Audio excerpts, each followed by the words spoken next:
Hi, everyone. Thanks for joining us for our last webinar in this cybersecurity series. We have our facilitator, Professor Prasad Kalyam, and Director of Computer Engineering and Cybersecurity at Missouri University. So he has a few guests with him, so I'll let him introduce them, but take it away. Thank you, Brittany. Mm-hmm. Let me share my screen. So welcome everybody again. This is our fifth webinar in the webinar series of defending small business cyber assets. And it's been a great journey, and we're really excited to present this webinar focused on maintaining a resilient security position. So I'm joined by my experts here, cybersecurity experts who I really enjoyed working with, Jason Rinker from Stronghold Data and Angie Robinson from the Missouri Office of Homeland Security. And I'm a professor at University of Missouri, and I also direct a Mizzou Cyber Education Research Infrastructure Center called the SERI Center, where I work with excellent teaching assistants, Dr. Songji Wang and Roshan, who have helped me put together this webinar content for you today. So here are our instructors, and what we want to do today is go into this fifth webinar, which is part of a webinar series that was supported by the CARES Act and through the Small Business Administration. And it's hosted by the Missouri SBDC. And the goal here is to inform small businesses about modern cybersecurity threats and provide the knowledge and skills to help small businesses develop plans to really come up with some cyber defense strategies that can help them, be resilient in this really tough online world of cyber criminals, but continue to be productive, save money, put the right amount of money on IT cybersecurity with a plan, and reduce the cyber risk overall. So, the other 4 webinars, I hope you have been able to join. If not, there are videos posted. And we started off with the idea of figuring out what is your business security position by looking at the modern cybersecurity threats and finding gaps. And in the second webinar, we looked at what sort of best practices can you follow to start, filling those gaps. But really, when we went to the third webinar, we started talking about technologies like intrusion detection systems and defense mechanisms that you can, put in place to detect the attacks as they happen, and also find a way to protect your assets. And then the last one, in the webinar 4 that we did, we talked about how you can be on top of the hacker, right? In the sense that you can be more prepared, have more proactive techniques.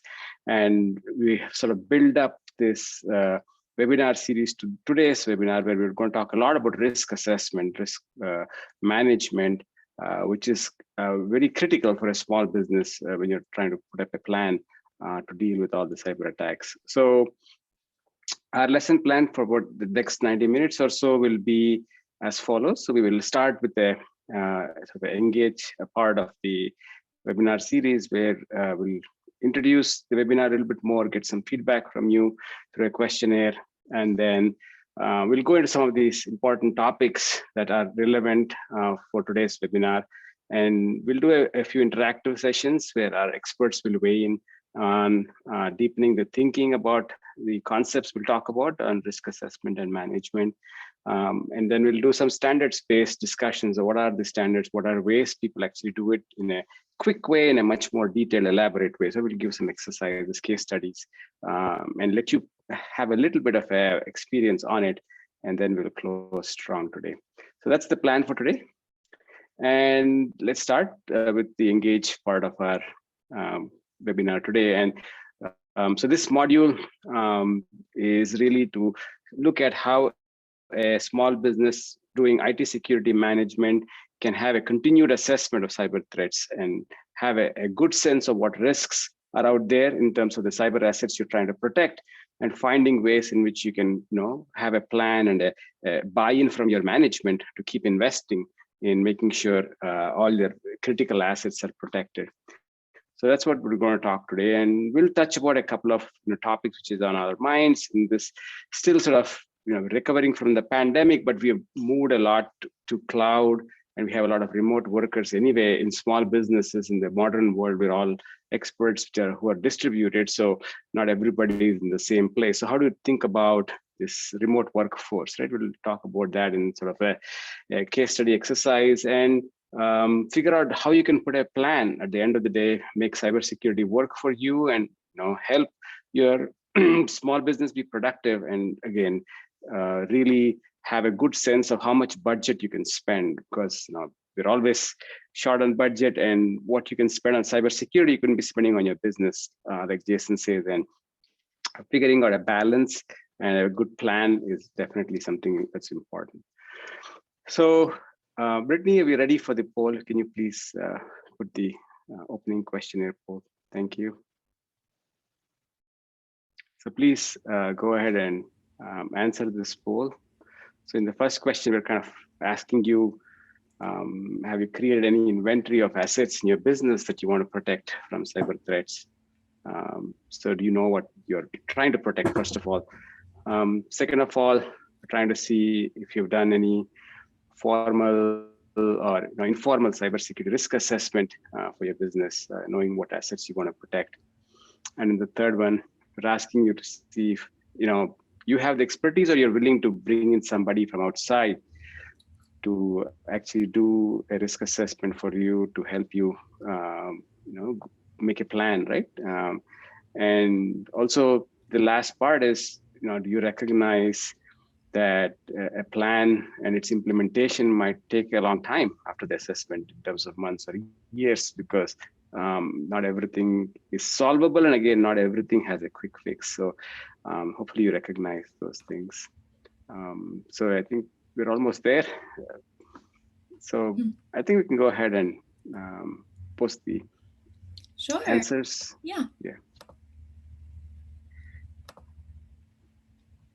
Yeah. So some people have inventory, and of course some people have done some analysis, and so good to have a mixed result. But I think the last two questions, everybody, I'm glad, are agreeing that you need help, you get some help from some experts outside, and obviously you understand and you're prepared for a long haul in making sure once you create a risk assessment and you have a sense of all the things you want to fix, you have management buy-in and a gradual way of really covering all of the bases that you think are most essential, right? We'll talk more about that today. So with this question, I think we have come to a good point to see what we're going to talk today and what we want to learn today, right? So I think we're good with the survey. Thank you, Brittany. And so the first topic will be on ongoing risk assessment.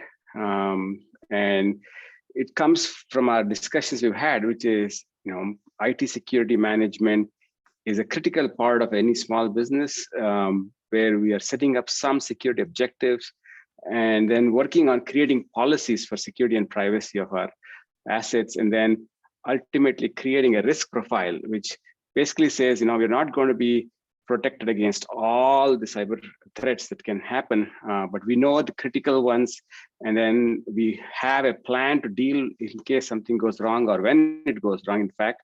And there are some things we might just say, we're going to accept and live with it. I gave this example in the previous webinars.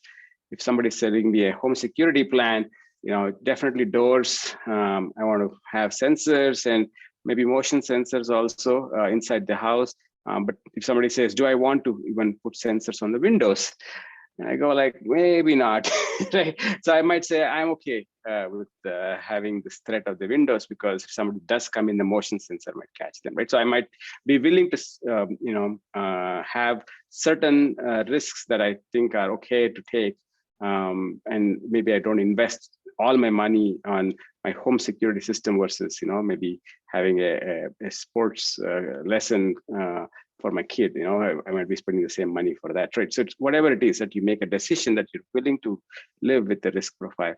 And the process obviously is to figure out what assets you want to protect, how are those threatened and how you can counter those threats.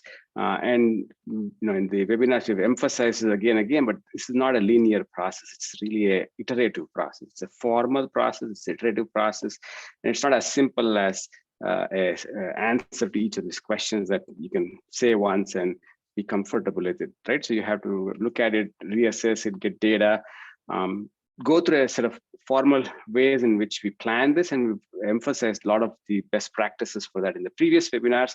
And one of the most important parts will be the risk assessment and management, which we'll talk in this webinar, which is part of really this iterative process and a formal process to answer these questions and have a risk profile you're comfortable with.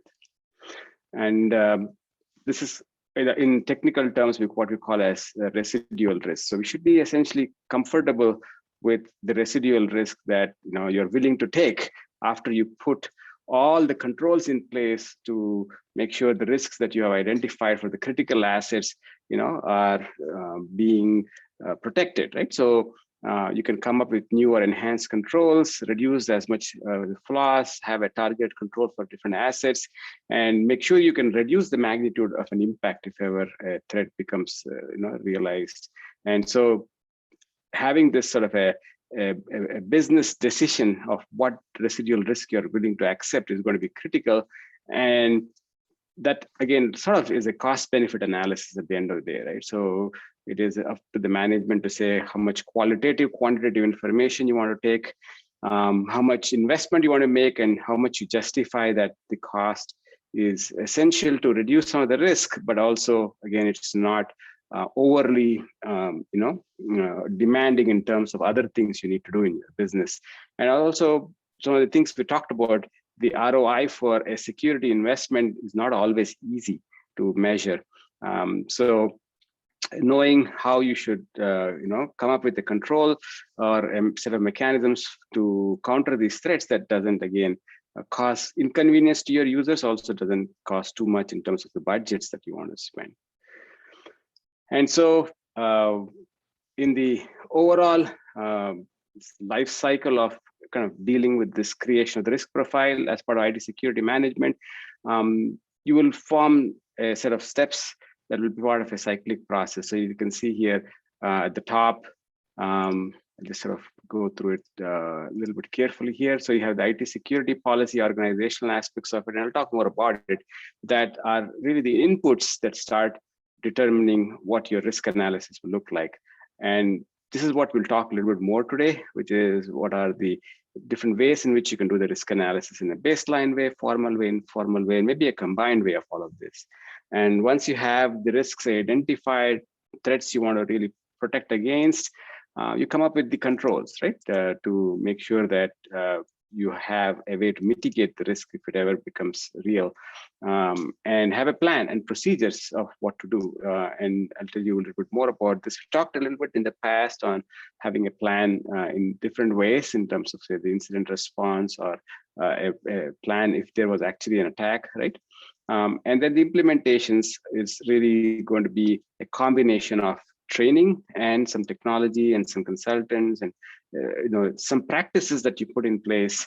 And Jason many times has said the training, we can't emphasize enough how much that's going to be a critical part. And these things take time. They take several weeks, months to implement and have everybody up to speed. And you don't stop there after you implement it. You keep making follow-ups to maintain. And in fact, if you have business requirements that have legal or even compliance issues, so you need to keep track of it. You need to audit yourself periodically and have an ongoing way of doing these things. So it's going to be a cyclic process.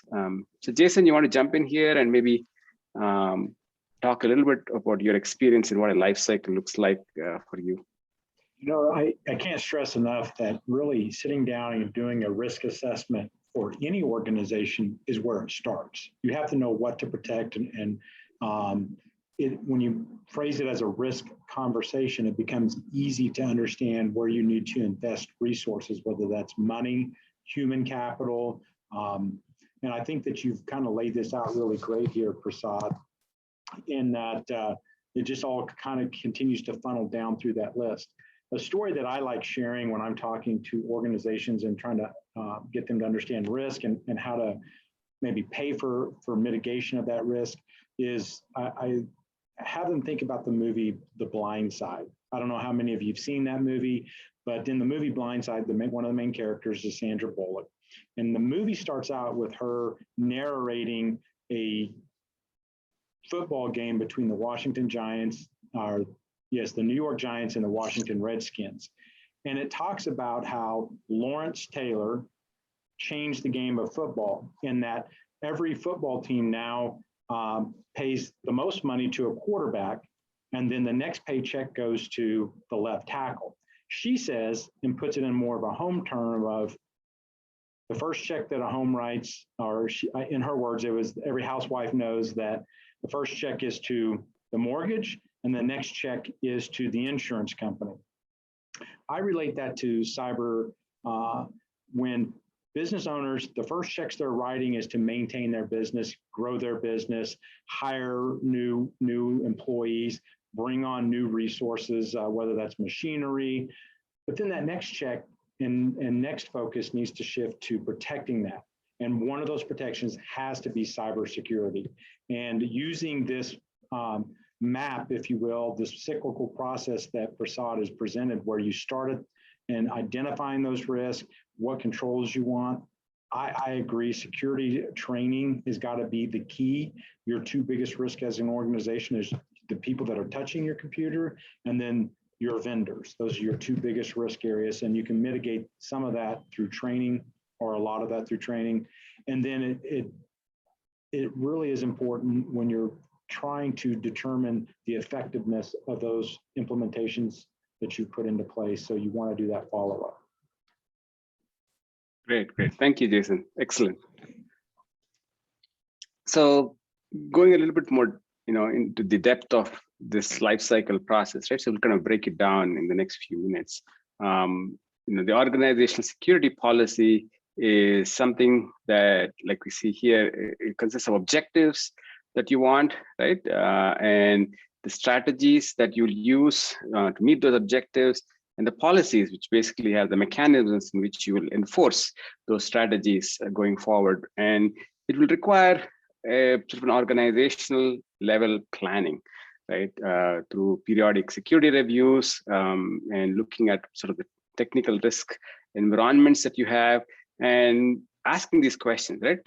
Which essential decisions depend on the accuracy, currency, integrity, or availability of the data managed by the IT systems, what data created, managed, processed, and stored needs protection, and what are the consequences if there is any failure in those, important data assets, right? So starting with that and having a number of steps that you take. And all of these are important, but I've highlighted a few which are critical, at least in the early stage of this planning, is to create a scope and purpose of the objectives. And they might not just be related to your business, they could be legal, regulatory requirements also. And as you go down, identifying your threats, understanding the responsibilities in the organizational structure to protect your assets, it becomes necessary to take a very serious look at a risk management approach. And we'll talk more about it. So you can actually do it internally, informally, you can make it more formal by getting an external consultant, or you can have a combined approach.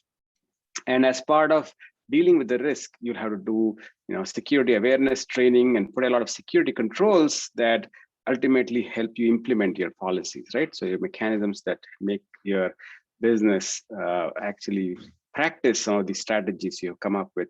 And it's going to be, as we said, a cyclic and a iterative process. And if or when actually the incident occurs that you have to deal with a cyber adversary, what do you have in place in terms of incident detection and handling the incident? So we did a case study exercise in the previous webinar where we put you in that situation, right, and asked you to act. And it's pretty stressful. And if you don't have a plan, you don't have a sort of a action item list, it's going to be very difficult to figure out what to do. And obviously, at the end of the day, you keep a tab on the plan, and you do change control on it, and you keep reviewing it as you go forward, right? So these are some of the important planning steps, the security risk assessment, like we said, is one of the key things. And as early as you start, the better it is, right? And it's a critical component of your IT security management. And big companies have lots of resources. Obviously, they have lots of experts to do this in a very, very formal and comprehensive way. But most small businesses have to start somewhere. So there are some baseline approaches, informal approaches, and then you can probably ultimately get to some kind of a detailed risk analysis. And today we'll actually give you some tools that actually let you do these things quickly or in a much more drill down detailed manner. So we'll kind of give you the background for that in today's lectures. And the baseline approach, as the name says, is really at the basic level. So it's a best effort way to deal with the risk management, right? So you use basically some industry best practices that are easy, cheap, they can be replicated, and you don't give any special considerations to various in the risk exposure. And but then you might give too much or too little security as part of this rough baseline, right, to some of the assets management you're doing. So you can at least start from here with the baseline approach, and then you can go into something more informal where you have as much interaction with your organization, especially those experts who are protecting those assets, working with them, conducting some kind of a risk analysis that's fairly quick and cheap. And for a small medium business, maybe this is a great way to start, but obviously we know that it's going to be a fairly quick and cheap process. We have judgments that may not really fully address the risks, or you might be overthinking some of the risks, and also it's limited to the expertise you have access to. So this might again get you going, but might not be the ideal way. And the most obvious and ideal way to do it is to have a really formal process with a number of internal and external experts helping you do your risk analysis. And it has a number of stages where you identify threats, vulnerabilities, and more importantly, likelihood of those threats becoming real, right? And the consequences and the impact of it on your business. And then figuring out all the gaps in which you need to sort of start putting some controls to fill them. And that will take a lot of time, resource, expertise to do. So, and maybe there are compliance issues that also add to the mix of the challenges you need to do. And finally, you come up with a set of practices that you can continuously monitor and verify that not only the threats you identified originally were being met, but also if there are any new threats that are emerging, that you're able to be prepared to deal with those threats, right? So the whole idea is you got to start somewhere, and ultimately maybe you come up with a combined approach where you do something that's a baseline, something that's informal, and in some cases you might do a very detailed risk assessment. And regardless of what approach you take, it's a business decision, right? And it takes, as I said, several months or even years sometime to really come up with all of the recommendation action plans, right, and implementation plans and monitoring plans. So all of this idea of dealing with the risk is not going to happen just overnight, right? And it has to be something you build yourself up, ultimately over the course. And the detailed risk analysis is very helpful because obviously it costs a lot, but it's going to give you the most accurate evaluation. And today we'll show you at least two standards, one based on a DOE's small business exercise, and also there's another NIST one which is completely sort of general and very comprehensive. So we'll kind of show you both of those, and you can see how it's done. And I'll actually even give you a case study of how University of Missouri, for example, is doing one at this point, and how an external group is really providing this sort of accurate evaluation of the organization's IT security risks. And the follow-up is going to be the same for everybody. So you focus on those immediate concerns, and then you need to really work on some of the things that may be compliance related or management directives that get you to the risk profile that you're all comfortable with, right? So the residual risk we talked about. And so in that sense, the risk assessment process is here. So Stacey has a question. From a project management view, how would you determine the end date for a risk assessment? Oh, that's a good point. So Jason, do you have any thoughts on the question? When you look at doing a risk assessment, generally you have a scope defined of what that risk assessment is going to look at, and over a period of time. So to Stacey's question, it's going to be dependent on how deep that risk assessment is going to go. I know we use a very easy one page that you can do an introductory risk assessment, to where we get involved with risk assessment that take a couple of months to really look at it very thoroughly. So I know that's a very broad answer, Stacey, but most risk assessments do have an end and start date and a very tight scope of what they're going to look at.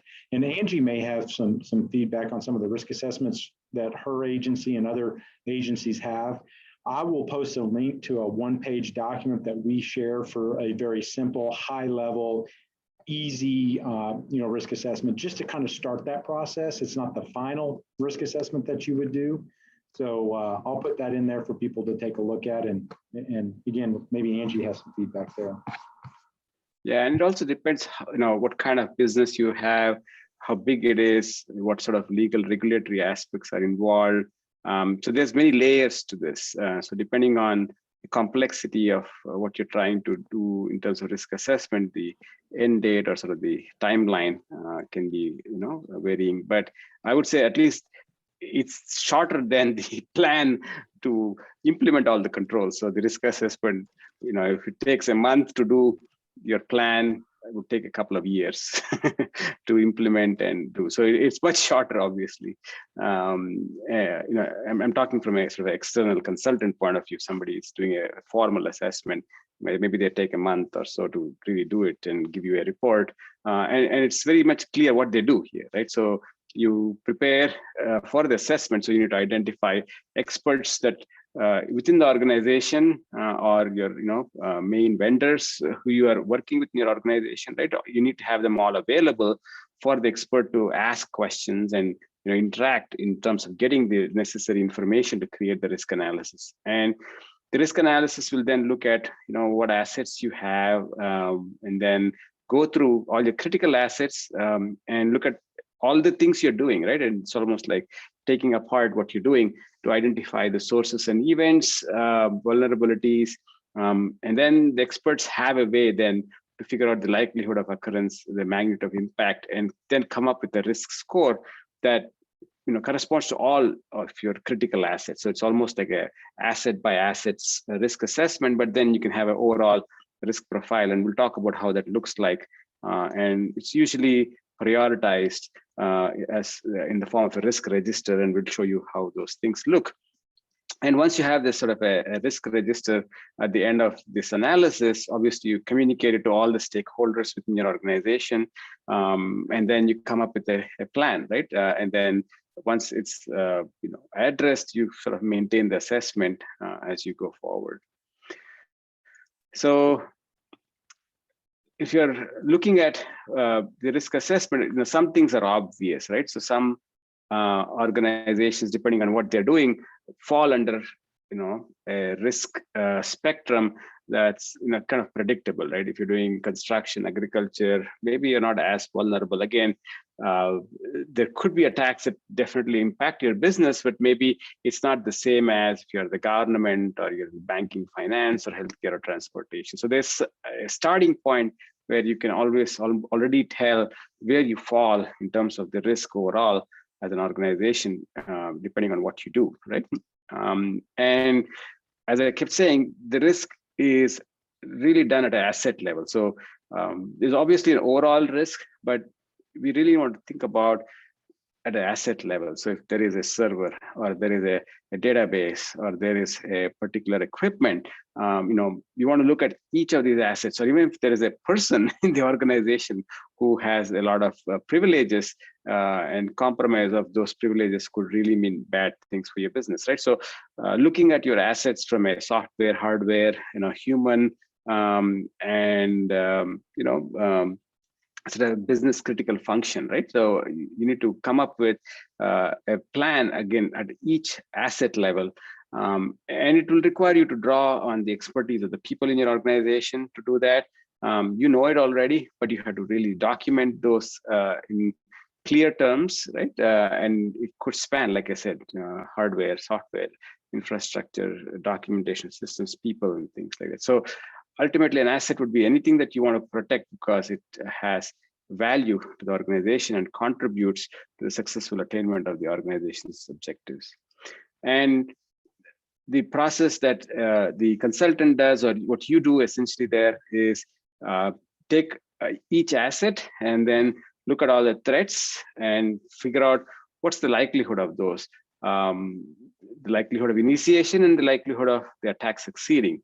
And you take the maximum of those, right, as one of the functions, and then you take the overall likelihood, basically is a max function of these two factors, and then you add that to the impact, right, and you take an average of that, and you get a risk score at the end. So this is a standard way to calculate the risk, and NIST and other standard bodies essentially have guidance on how to do these things. So you might be asking, how do I know the likelihood of initiation? How do I know the likelihood of attack success?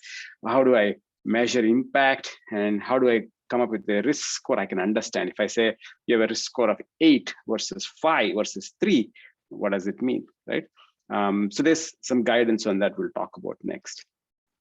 But ultimately, it's about the steps, like we said, knowing your assets, finding where the threats are, right, to start doing the risk score calculation. And the threats can be on your CIA triad, like confidentiality, integrity, availability, we've talked many times.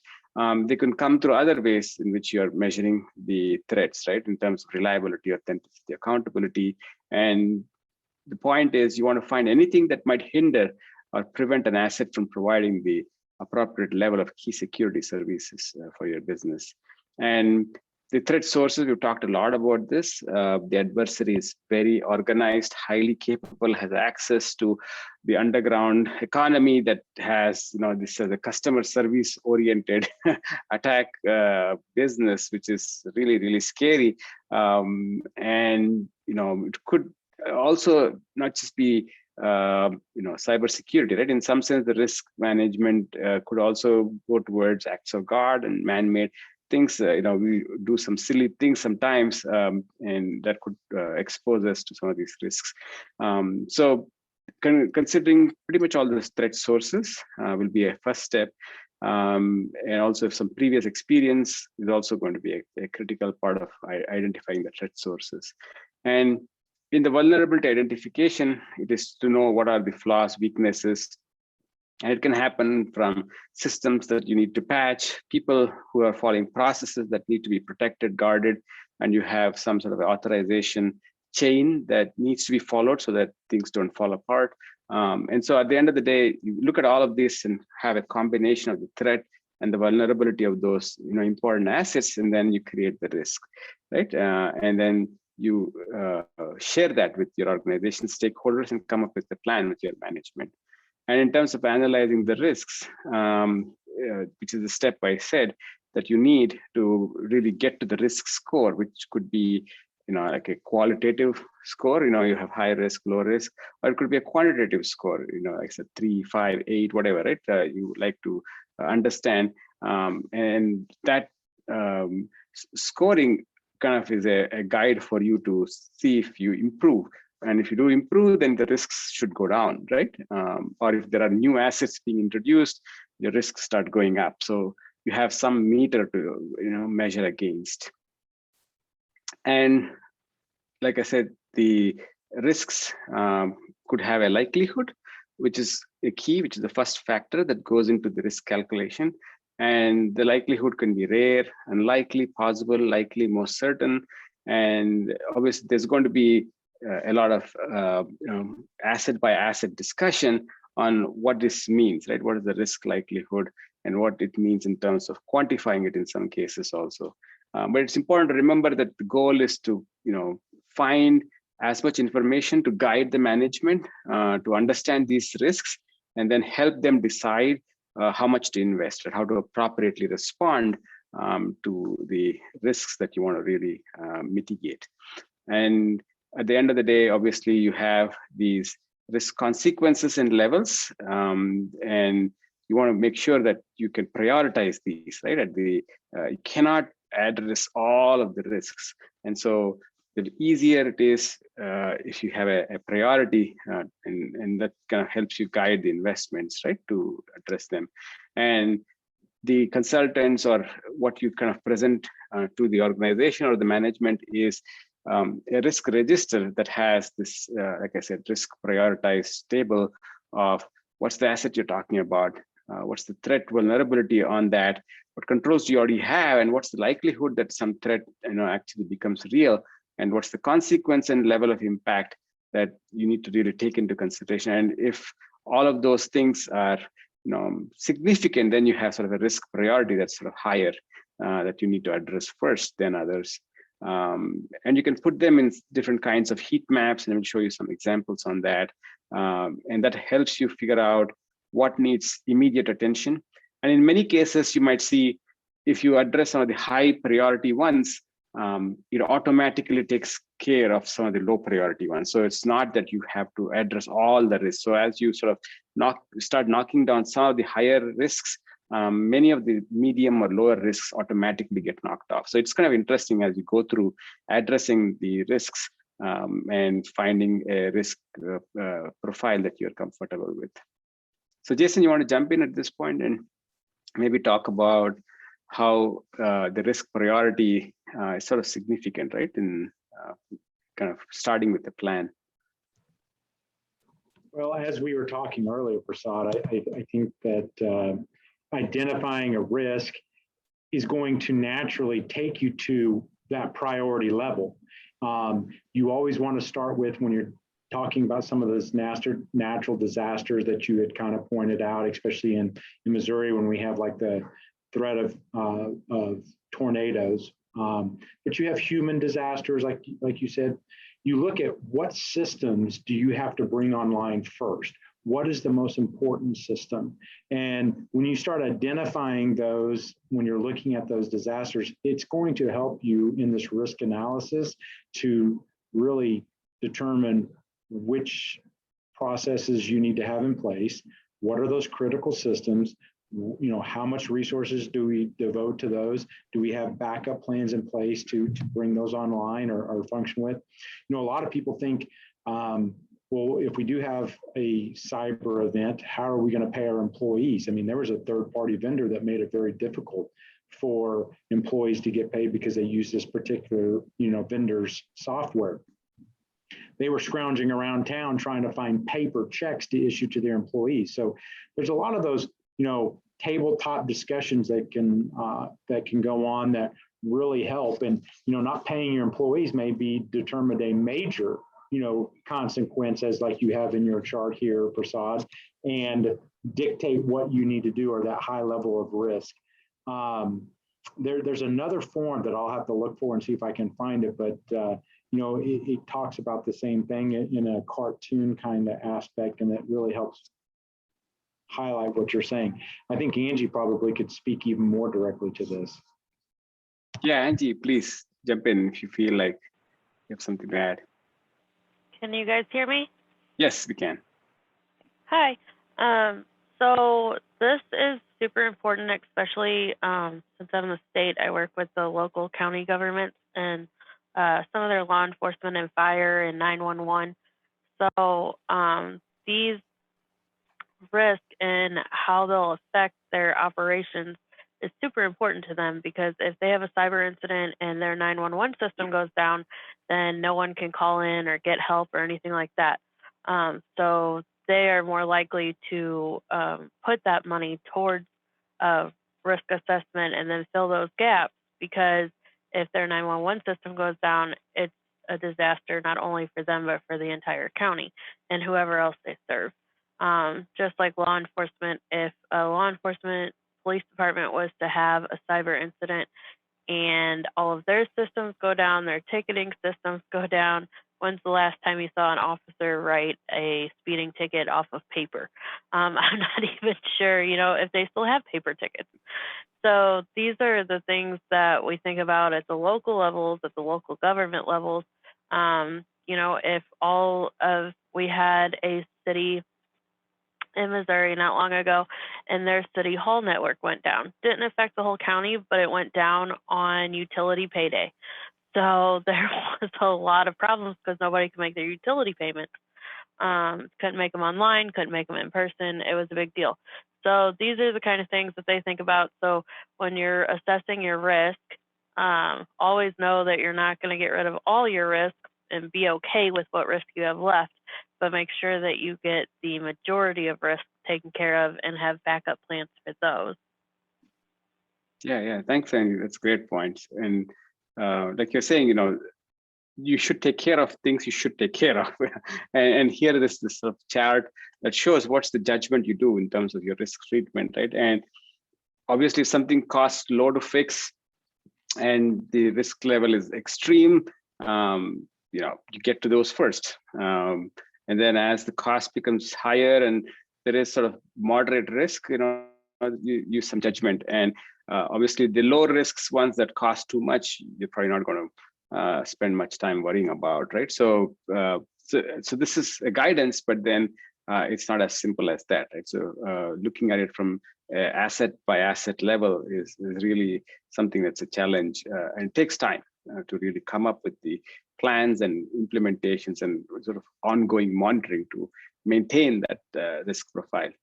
And so the idea is that, yes, you have a risk score that now you have, and like I said, it could be qualitative, it could be green, orange, red, it could be like numbers 3, 5, 4, whatever, right? And then obviously they all are not going to be as clear as green. Is it dark green, light green? Is it red or pink? So is it yellow or orange? So there's going to be this, variation of what exactly is the risk that you're dealing with. But regardless, you have to come up with controls. And obviously for the red ones, which are high risk, you want to come up with those controls that you're going to have to implement and monitor and ensure that you have a risk mitigation that's ongoing, right?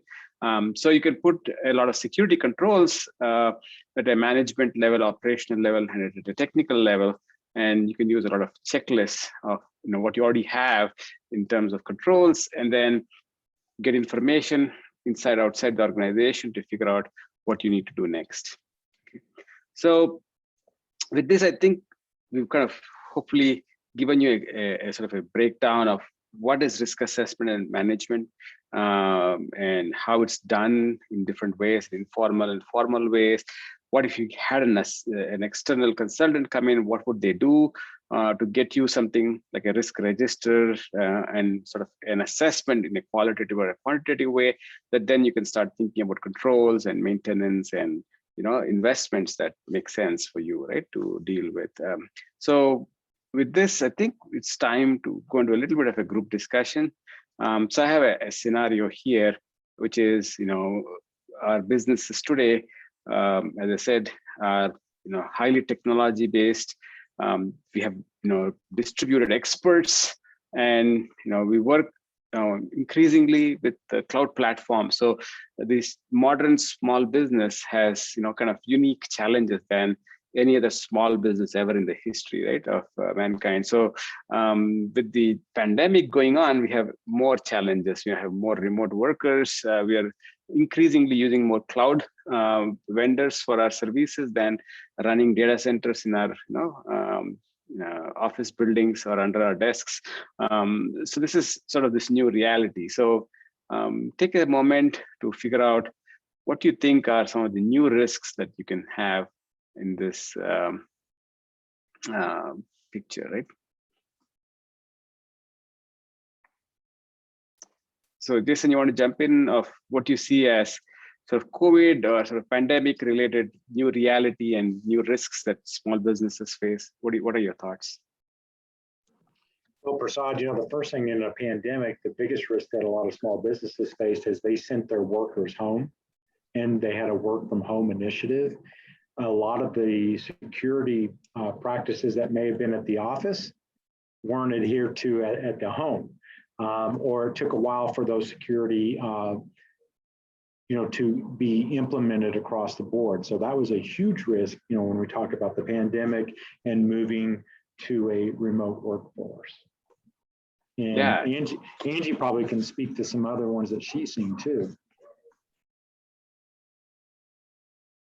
Angie, do you have anything to add in terms of unique cyber attacks or things that are new risks? So what we saw a lot of during when everybody went home to work and businesses and agencies weren't necessarily ready for them to go home to work, was there was no control over the home internet systems like there was when someone's in the office. So that time that they, open their computers and log on and they're not on their VPN, that was some of the riskiest time that we saw. And then there was also a lot of phishing emails going around about working from home, and agents or phishing emails that were coming across looking like they were from someone's boss. And, they couldn't just walk down the hall to verify. They had to pick up a phone. So that was some other incidents that we kind of saw during when everybody went to remote work.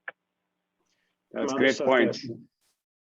To tag on to what Angie said, we saw where employees were working from home, but they were signing documents that committed the business that maybe they shouldn't have been signing, or they were downloading software that probably wasn't vetted by their team back at the office. So it opened up a lot of new risks that organizations had not counted on. Yeah, and in cybersecurity research groups, there's lots of new research on many things that have happened. And obviously the big message here, like Jason was saying, you're defending an asset that was never meant to be defended in the way it was supposed to be, right? So if everybody is going out of the office, all your protections were with the assumptions that people are in the office or the systems are being accessed with certain devices that you trust. Or in the case, if you are migrating to the cloud increasingly to deal with the whole remote access or this new wave that actually had to be done for businesses to deal with more remote work and adopting the cloud, then now you're charged with protecting a cloud asset, which is a different kind of a game. It needs a different expertise, a different investment. So this whole new guard, right? You really had to take your current cybersecurity plan and take it upside down in some sense to really deal with this, and the increasing probability of social engineering attacks, as well as the lack of sort of the control, like Angie was saying, on some of these external networks, makes it really, really hard, and the risks are magnified. So yes, there's been a really big shift in how cybersecurity is sort of treated today. If you're a business, right, it's online and you have remote workers, and you're increasingly using cloud resources for your business. Very good. So then we'll kind of start getting into some hands-on case studies right now. So now let's look at a case study that I said, University of Missouri, for example, is going through. So I'm part of an internal, group that's working with this external consulting firm called M&A Group. And here's sort of how they faced their, security risk assessment. So, MU has paid a lot of money for this organization, and like we said, MU had to prepare for them. So they had to get me, several other key stakeholders to work in terms of the phase one of gathering information of what are the security risks and opportunities. And once they had a sense of what they wanted to say as high risk or security areas that needed concern and addressing some controls, they went into this sort of a qualitative or sort of quality assessment, right? And eventually got to a quantitative also, right? And so they looked at some prior audits. They looked at some of the NIST-based methods to do gap assessment, create a risk map, and then they went into this sort of analysis and reporting phase, which is, again, takes some time. And in terms of the timeline, like we were asking, how long does it take? And the more assets you have, the more groups you have to deal with. Obviously, this is going to take a long time. And there is a cross relevance, right? So we're all one organization at the end of the day. For example, at University of Missouri, there is the University Hospital, which has a totally different security profile compared to a research enterprise at University of Missouri, and the computing and the data has a totally different kind of a risk profile. And we both still depend on each other. There's a lot of cross integration of functions and interactions and business propositions that require synergistic way of operation. And so the more you have these sort of intertwined cases, it's going to be more complex to do a formal risk management assessment and management. And so you come up with this, as I said, a risk register at the end of the day, and then you work with the management in terms of ongoing risk management efforts that could take a long time, right? And so let's bring it back to something more simpler and a more concrete case study. So let's look at this case study of this, let's say, a Silver Star Mines company. And we have basically, it's fictional, obviously, and you have contracted a cybersecurity analyst to look at your organization, understand it, give a risk profile and recommend actions, right? And so the consultant here will look at, okay, you have a large infrastructure, you have some software, and some actually relate to some health and safety, so that's important. And you also realize that it's a technologically growing business. So a lot of things that were isolated in the past are now networked, right? And this is true for all of our systems today. If you're using an industrial control system, before everything was sort of isolated, now every part of the industrial control system has a network component. So that opens up obviously more attack surfaces, and it takes a completely different approach of how to think about risk and protections and management of those, right? And a preliminary survey says, okay, the mining industry is probably not as high in the risk spectrum like government or healthcare or finance, but then you do have some legal regulatory requirements, right? So you kind of put yourself in some kind of a risk spectrum, and then you talk to the management, how much invested they are in this exercise of risk assessment and putting the controls and management, and they say, well, we'll accept moderate to low risk, right? This is kind of common. And so here is how the analyst kind of broke it down that this company had three main systems for their business, right? One is the finance system, the procurement system, and then they had this maintenance and production servers. And all these three were very, very critical for the core operation of the business. And you identified, in that sense, things like mail servers, to databases, the industrial control system nodes like the SCADA nodes and things like that, right? So you can come up with a set of assets that need to be protected, and then you go through the whole risk assessment process, like I said, which is formal, looking at the likelihoods, the consequences, impact, and then here's sort of a risk register at the end of the day that you can see was in this case study, analyzed by the cybersecurity analyst. And some key things is, observations that were given to this company, right? So the SCADA asset is unauthorized compromised nodes by an external source would be a major issue, right? So you think about what is being done today in terms of hardening, running patches, and also looking at, like we said, more network components. How do you come up with a way to secure them, have a more isolated network, or some of these layering that Jason has talked about in terms of the security principles or best practices to deal with these attack sources, right? control systems are going to be key because safety is involved. So you talk about what you could be doing in terms of improving the safety. Obviously, financial and sort of core operating system failures are also threats that are being identified as critical, whose downtime can be very significant. So you can have this sort of a risk register and guidance or recommendations of where to start looking for security controls and investment to make the risk profiles into something like a residual risk you're comfortable with, right? That we talked about that in the beginning.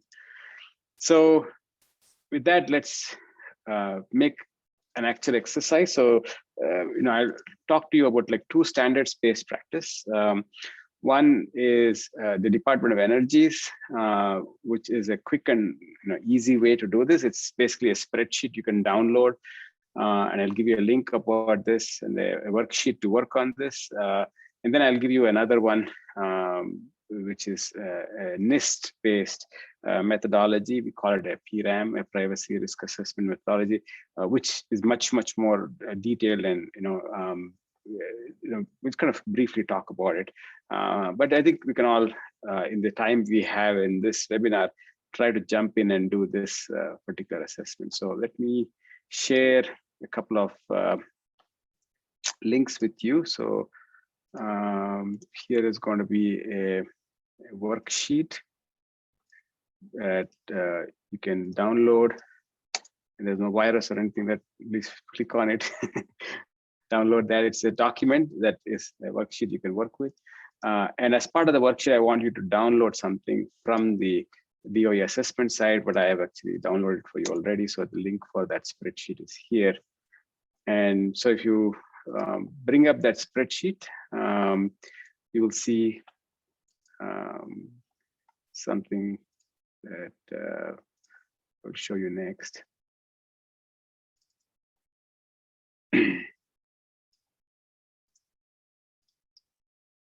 Right, so you get basically a template like this, and you can answer these questions. So I would say, why don't you look at it for a couple of minutes, and then try playing around with it.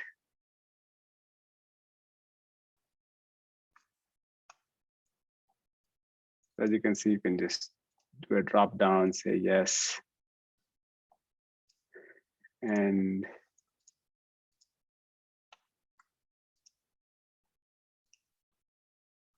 right, you can be unsure if some things are there.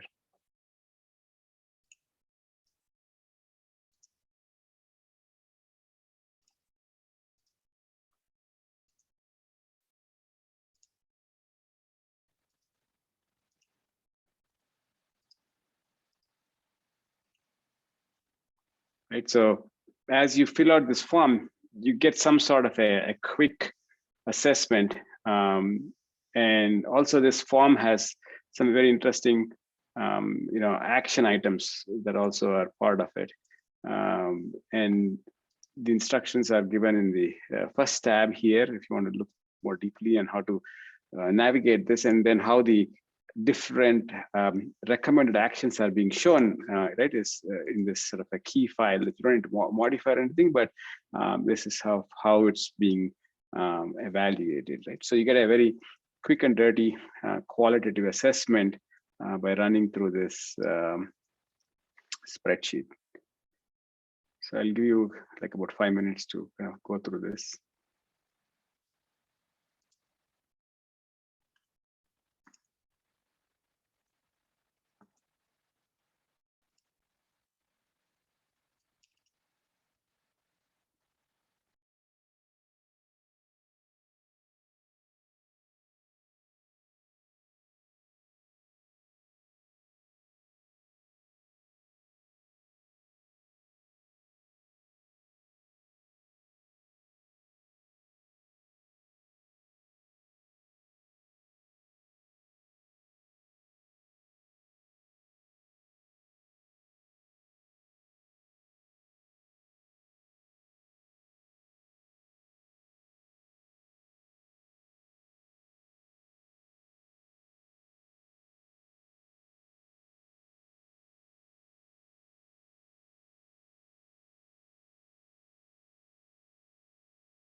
So as you can see, this exercise is organized under people, process, technology, which is the critical way to think about all these threats.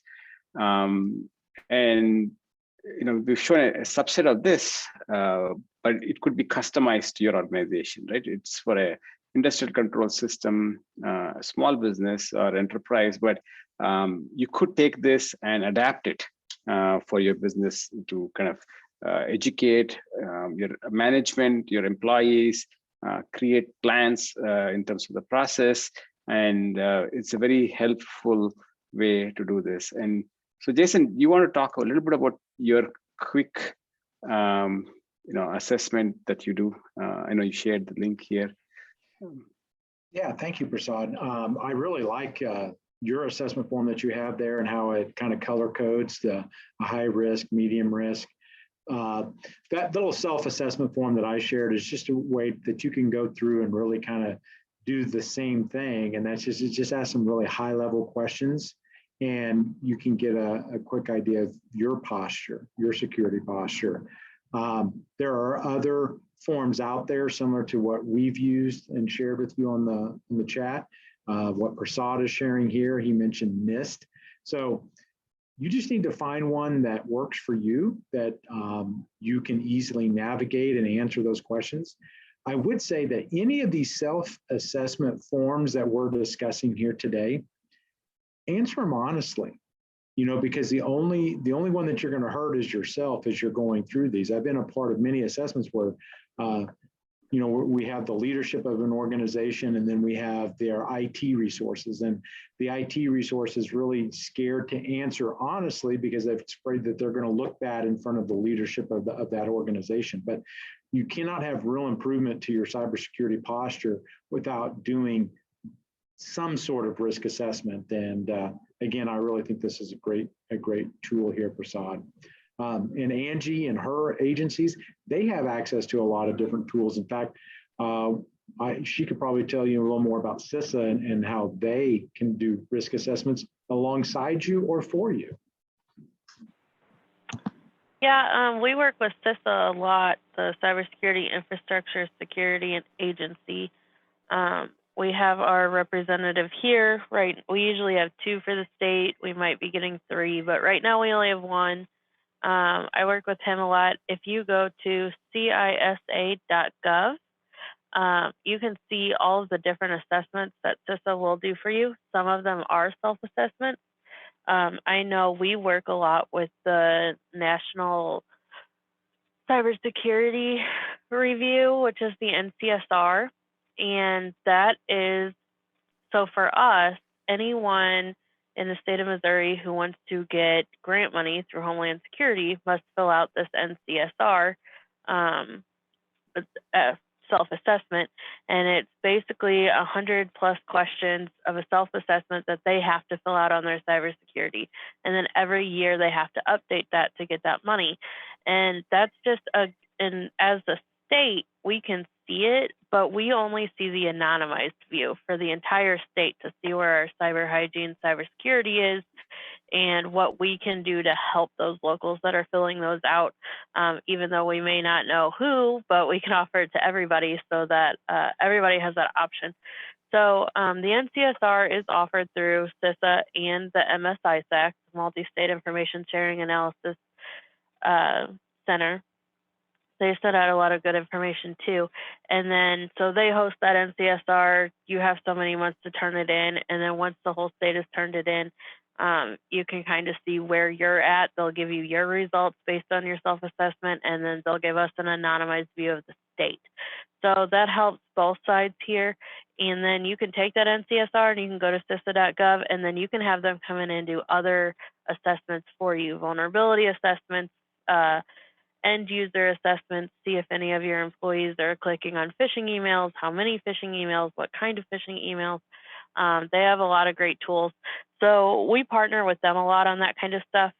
We don't do any assessments at the state level, but really just because we don't have the people to do it. And CISA's already doing it, so we just partner with them. But that's great resources, Angie. Thank you so much. Thank you, Jason. And I like, Jason, your cartoon that you shared with us, a little humor on how you take the probability impact and cross this gap of risk that you have, and it is really funny.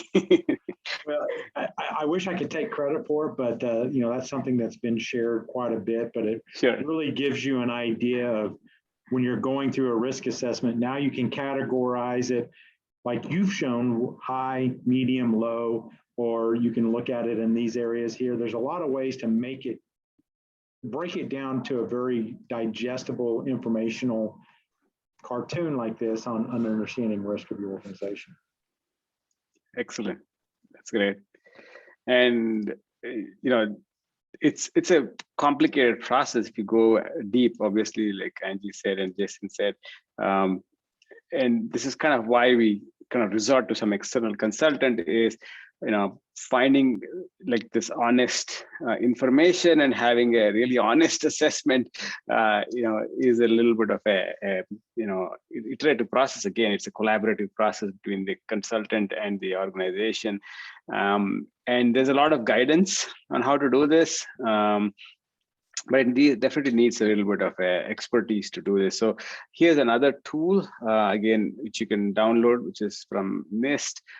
Again, there are, I would say, hundreds of pages of documents that have lots of details on how to come up with likelihoods, impacts, and some of the ways you can interpret this. And you can do it if you spend some time, have somebody who's able to work on this, or there are ways in which you can get external help, like Angie and Jason were saying.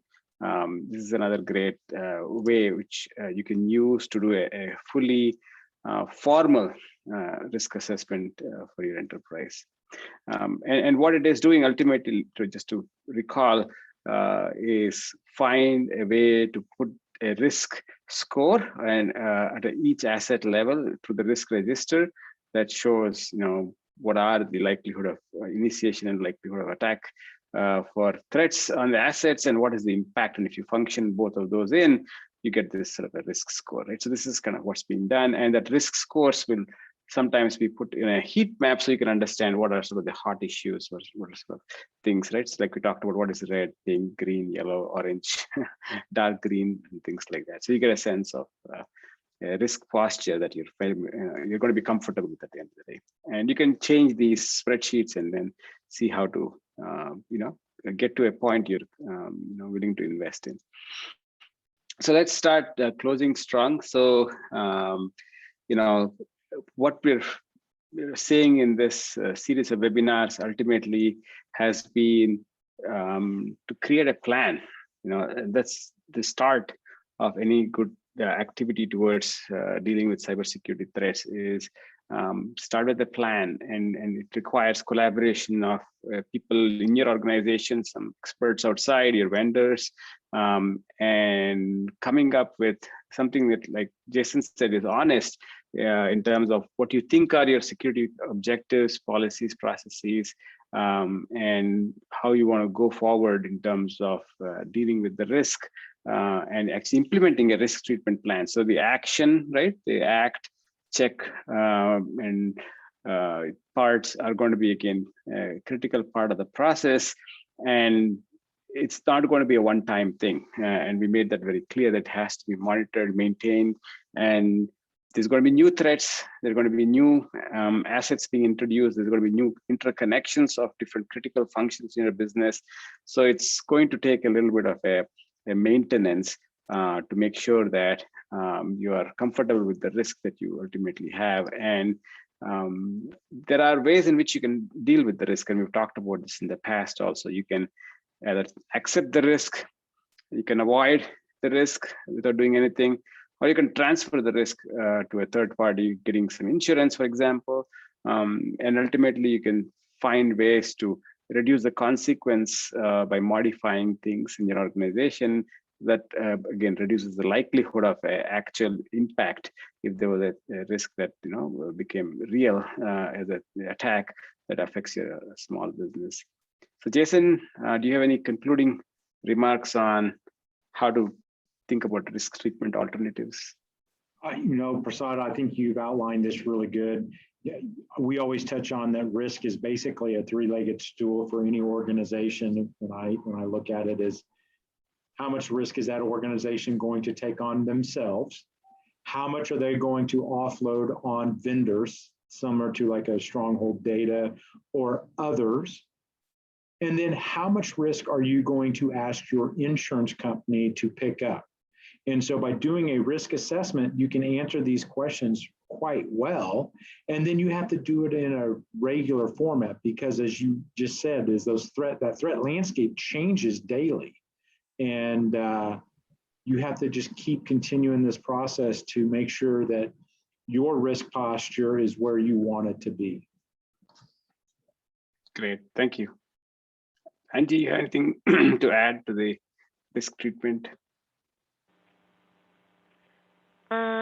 Nope, just remember that even though you are trying to get rid of all your risk, there's still going to be a little risk, and it's still worth putting in the money and the resources to mitigating your high risk so that you don't end up in a cybersecurity incident that you don't want to be in the future.